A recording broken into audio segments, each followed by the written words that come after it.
ഇന്ന് തന്നെ ഡൗൺലോഡ് ചെയ്യൂ. കാണൂ നിങ്ങളുടെ ഫേവറേറ്റ് ഷോസ്. ഇത് നീ ഒക്കുമ്പോ തിരിച്ചു തന്നാ മതി. പിന്നെ വണ്ടിയൊന്നും ഇവിടെ വെക്കണ്ട. അത് വെക്കണം ചോദിച്ചാ, എന്നാലേ ഈ വണ്ടി തിരിച്ചെടുക്കണമെന്നുള്ള ആഗ്രഹം എനിക്കുണ്ടാവും. ഹിസ്റ്ററി, ബയോളജി തുടങ്ങിയ വിഷയങ്ങളിലെ വലിയ പാഠഭാഗങ്ങൾ പഠിക്കാൻ മൈൻഡ് മാപ്പുകൾ ഉപയോഗിക്കാം. പ്രധാന ആശയം നടുവിൽ എഴുതി അതിൽ നിന്നും ശാഖകളായി ഉപവിഷയങ്ങൾ വരച്ചു ചേർക്കുന്നത് കാര്യങ്ങൾ കുറച്ചുകൂടി വേഗത്തിൽ ഗ്രഹിക്കാൻ സഹായിക്കും. പിന്നെ പരീക്ഷ കഴിയുന്നത് വരെ ഈ സോഷ്യൽ മീഡിയയോടും മൊബൈൽ ഗെയിമിനോടും ഒക്കെ കർശനമായി നോ പറയാം. മൊബൈൽ ഫോൺ തരുന്ന താൽക്കാലിക സന്തോഷത്തെക്കാൾ വളരെ വലുതാണ് പരീക്ഷാ ഫലം വരുമ്പോഴുള്ള അഭിമാനമെന്ന് സ്വയം ഓർമ്മിപ്പിക്കുക. ആത്മവിശ്വാസത്തോടെയും ചിട്ടയായ പരിശ്രമത്തോടെയും നേരിട്ടാൽ വിജയം നിങ്ങളെ തേടി എത്തിയിരിക്കും. ഞാൻ ഒരിക്കൽ കൂടി പറയാം, ഇതൊരു ഗെയിം പോലെ തന്നെയാ. ജയവും പരാജയവും വരാം. പരാജയപ്പെട്ടാൽ ആത്മവിശ്വാസത്തോടെ ജയിക്കാനായി വീണ്ടും പരിശ്രമിക്കുകയാണ് വേണ്ടത്. അല്ലാതെ ജീവിതത്തിൽ നിന്നും ഒരു ഭീരുവിനെ പോലെ എന്നേക്കുമായി ഒളിച്ചോടുകയല്ല വേണ്ടത്. നിങ്ങളെ തേടി വരാനിരിക്കുന്നത് വലിയൊരു ലോകമാണ്. ഇന്ന് ലോകത്തിന്റെ നെറുകയിൽ നിൽക്കുന്നവരെല്ലാം പരാജയത്തിന്റെ കയ്പുനീര് രുചിച്ച് കടന്നു വന്നവരാണ്. പ്രഗത്ഭരായ പലരും ഉന്നത സ്ഥാനങ്ങളിൽ എത്തിയവരും പരാജയം എന്താണെന്ന് അറിഞ്ഞ് മനസ്സിലാക്കി അതിനെ പരാജയപ്പെടുത്തി മുന്നേറിയവരാണ്. അതുകൊണ്ട് മനസ്സ് പതറാതെ തളരാതെ മുന്നേറുക. വിജയം നിങ്ങളുടെ പിന്നാലെ വന്നു ചേർന്നോളും. എല്ലാവർക്കും വിജയാശംസകൾ നേർന്നുകൊണ്ട് ഞാൻ എന്റെ വാക്കുകൾ അവസാനിപ്പിക്കാം. ഒപ്പം ഒരിക്കൽ കൂടി ഞാൻ നിങ്ങളെ ഓർമ്മപ്പെടുത്തുക, SSLC പരീക്ഷ നിങ്ങളുടെ ജീവിതത്തിലെ ഒരു സുപ്രധാന ഘട്ടമായിരിക്കാം. പക്ഷേ അതൊരിക്കലും നിങ്ങളുടെ ജീവിതത്തിലെ അവസാന പോരാട്ടമല്ല.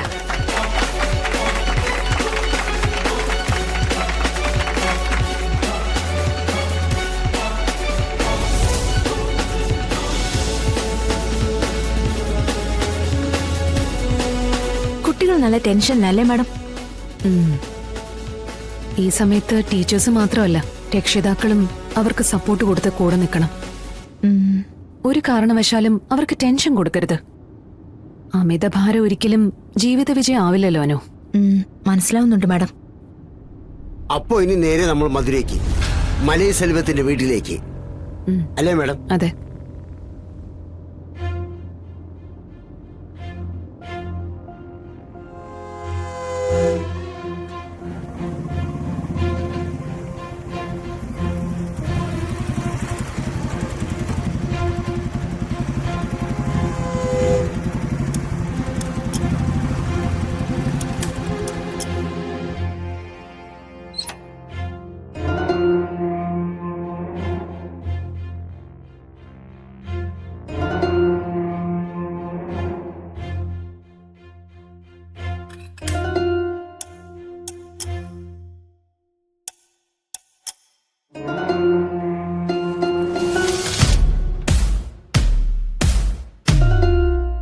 ഇടുക്കിയിലേക്കോ തേക്കടിയിലേക്കോ ഇനി അന്റാർട്ടിക്കയിലേക്ക് വേണമെങ്കിലും വണ്ടി വിടാം. പണമിടപാടെല്ലാം അഡ്വാൻസ് ആയിരിക്കണം. അക്കാര്യത്തില് സാന്ദ്രയ്ക്ക് ഉറപ്പ് പറയാൻ പറ്റുമെങ്കിൽ വണ്ടി എടുത്തോ. കഴിഞ്ഞ ദിവസത്തെ തേക്കടി ട്രിപ്പ് അറിയാലോ. അത് തേക്കടി ട്രിപ്പ് അല്ലായിരുന്നു, എന്നെ തേക്കുന്ന ട്രിപ്പായിരുന്നു. എന്നെ ശരിക്കും തേച്ച ട്രിപ്പായിരുന്നു. ശരി ശരി.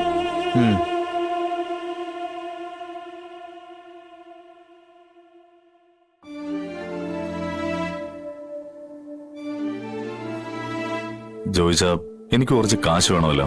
എടാ അതിപ്പോ വെറുതെ വേണ്ട. എന്റെ ജീവന്റെ ജീവനായ മയിൽവാഹനം നിന്റെ മുമ്പിൽ ഞാൻ പണയം വെക്കാം. ദാ പണം തരുമ്പോ നീ തിരിച്ചു തന്നാ മതി. അതിന്റെ ഒന്നും ആവശ്യമില്ല. നീ എന്നെ അങ്ങനെയാണ് വിചാരിച്ചിരിക്കുന്നത്? ഞാൻ അങ്ങനെയൊന്നും കണ്ടിട്ടില്ല. പക്ഷേ നിന്റെ പാർട്ട്ണർ അങ്കിൾ കാണും. പിന്നെ നിന്നെ ശരിക്കും അറിയാവുന്നോണ്ടാ ഞാൻ ഇങ്ങനൊരു തീരുമാനം എടുത്തത്. എടാ അങ്കിൾ അങ്ങനെയൊക്കെ പറഞ്ഞത് അങ്കിളിന് നിന്നെ പറയാൻ ശാസിക്കാനുള്ള സ്വാതന്ത്ര്യം ഉള്ളതുകൊണ്ടാ. നീ കേട്ടിട്ടില്ലേ, സ്നേഹ കൂടുതലുള്ളിടത്തെ പരിഭവങ്ങൾ ഉണ്ടാവൂന്ന്? എനിക്കിപ്പം നിന്റെ വേദാന്തം കേട്ടോണ്ട് നിൽക്കാനുള്ള സമയമൊന്നുമില്ല. പണം എത്രയും വേഗം തന്നാ എന്നെ നിനക്ക് എത്രയും വേഗം നിന്റെ ഓഫീസിൽ നിന്ന് ഒഴിവാക്കാം. എടാ ശിവ, അങ്കിള് ഞങ്ങളുടെ നിസ്സഹായാവസ്ഥ കൊണ്ട് ചില വാക്കുകളൊക്കെ പറഞ്ഞത് നിന്റെ ചങ്കില് കൊണ്ടെന്ന് എനിക്ക് മനസ്സിലായി. അതൊന്നും നീ മനസ്സിൽ വെച്ചേക്കരുത്. ഏയ്, രാജ്യവും രാജാവിനെയും രാജാവിന്റെ സൗഭാഗ്യങ്ങളെയും വിട്ടെറിഞ്ഞു വരുന്ന രാജകുമാരന് മുന്നിൽ സഹായിക്കുന്ന ഏതൊരുവനും ദൈവതുല്യരാ. അങ്ങനെ നോക്കുമ്പോ നീ എന്നെ മനസ്സറിഞ്ഞ് സഹായിച്ചിട്ടേ ഉള്ളൂടാ. ഒരു സ്ഥാപനം നടത്തിക്കൊണ്ടു പോകുന്നതിന്റെ ബുദ്ധിമുട്ടും പ്രയാസവും ഒക്കെ എനിക്ക് മനസ്സിലാവും. നീ എത്ര ഉദ്ദേശിക്കുന്നേ? എനിക്ക് പെട്ടെന്ന് തിരിച്ചു തരാൻ പറ്റുന്നതും നിനക്കെന്നെ സഹായിക്കാൻ പറ്റുന്നതുമായിട്ടുള്ളൊരു തുക. അതിന് കണക്കില്ല, നിന്റെ സ്നേഹം പോലെ.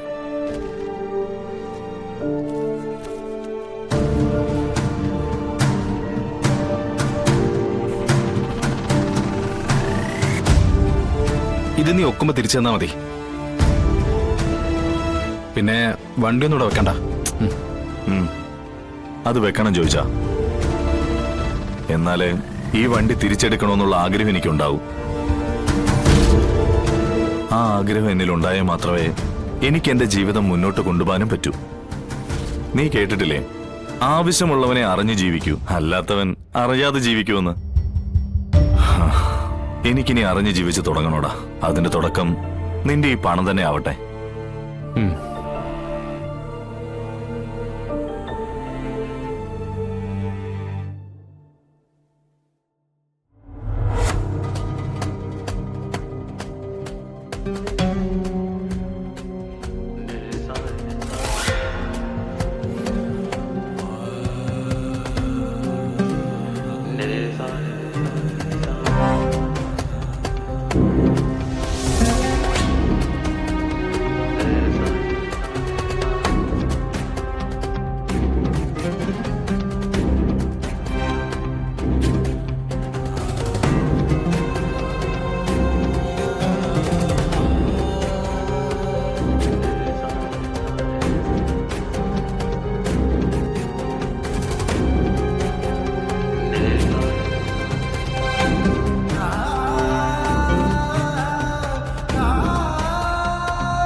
അവനിങ്ങോട്ട് വരട്ടെ, കണ്ടിട്ട് വേണം എനിക്കോട്ട് പറയാനായിട്ടും.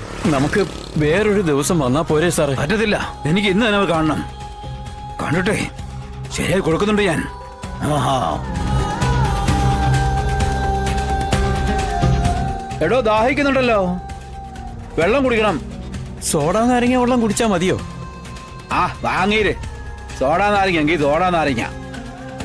സാറിതാ അങ്ങോട്ടിരിക്കും. ആ ആ രണ്ട് നാരങ്ങ വെള്ളം. ഈ ചെറുക്കൈ ഇതോടെ പോയി കിടക്കോടോ. ചിമ്മതം. വിഷ്ണു കുഞ്ഞ് വരും സാറേ. സാർ ഇവിടെ ഇരിക്കും. ഞാനിപ്പം വെള്ളം വാങ്ങിച്ചോണ്ട് വരാം. അവനിങ്ങോട്ട് വരട്ടെ, നല്ല വർത്താനം പറയുന്നുണ്ട്.